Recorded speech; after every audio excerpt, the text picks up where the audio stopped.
Judges chapter 8. Gideon subdues the Midianites. Now the men of Ephraim said to him, "Why have you done this to us by not calling us when you went to fight with the Midianites?" And they reprimanded him sharply. So he said to them, "What have I done now in comparison with you? Is not the gleaning of the grapes of Ephraim better than the vintage of Abiezer? God has delivered into your hands the princes of Midian, Oreb and Zeeb, and what was I able to do in comparison with you?" Then their anger toward him subsided when he said that. When Gideon came to the Jordan, he and the 300 men who were with him crossed over, exhausted but still in pursuit.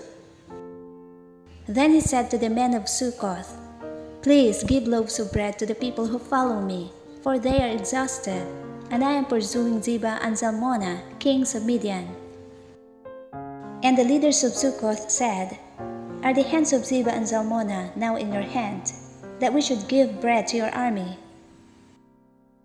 So Gideon said, "For this cause, when the Lord has delivered Zebah and Zalmunna into my hand, then I will tear your flesh with the thorns of the wilderness and with briers." Then he went up from there to Penuel and spoke to them in the same way. And the men of Penuel answered him as the men of Succoth had answered.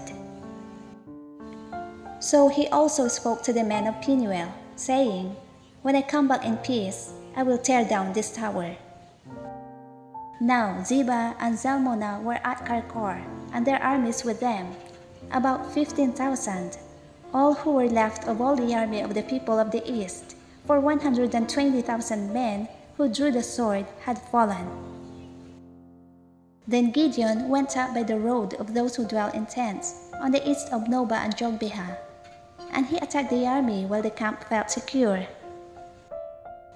When Zebah and Zalmunna fled, he pursued them, and he took the 2 kings of Midian, Zebah and Zalmunna, and routed the whole army. Then Gideon the son of Joash returned from battle, from the Ascent of Heres. And he caught a young man of the men of Succoth and interrogated him. And he wrote down for him the leaders of Succoth and its elders, 77 men.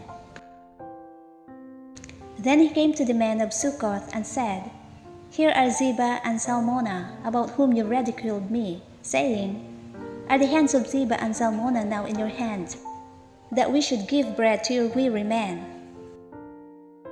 And he took the elders of the city, and thorns of the wilderness, and briers, and with them he taught the men of Succoth.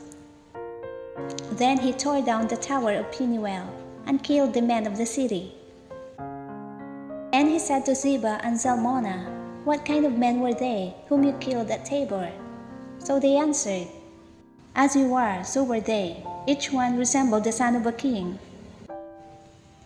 Then he said, 'They were my brothers, the sons of my mother. As the Lord lives, if you had let them live, I would not kill you.'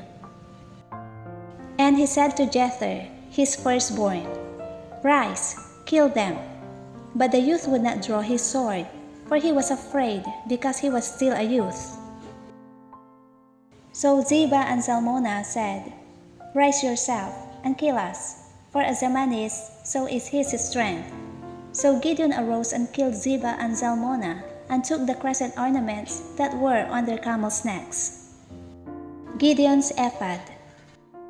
Then the men of Israel said to Gideon, 'Rule over us, both you and your son, and your grandson also, for you have delivered us from the hand of Midian.' But Gideon said to them, 'I will not rule over you, nor shall my son rule over you.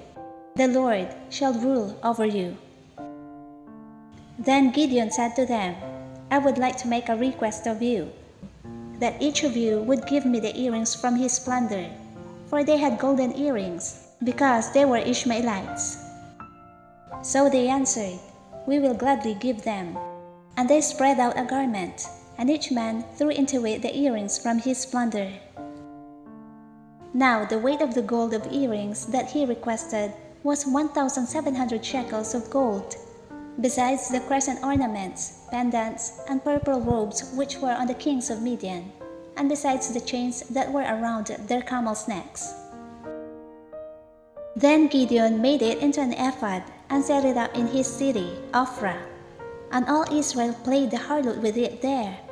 It became a snare to Gideon and to his house.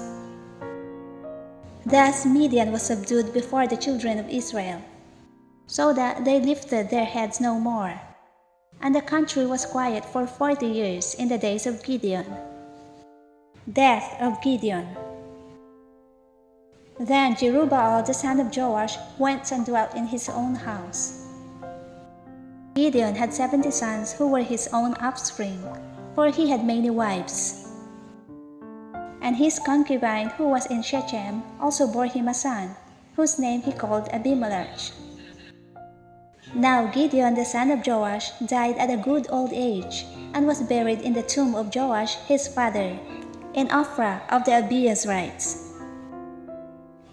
So it was, as soon as Gideon was dead, that the children of Israel again played the harlot with the Baals, and made Baal-Berith their god. Thus the children of Israel did not remember the Lord their God, who had delivered them from the hands of all their enemies on every side. Nor did they show kindness to the house of Jerubbaal, Gideon, in accordance with the good he had done for Israel.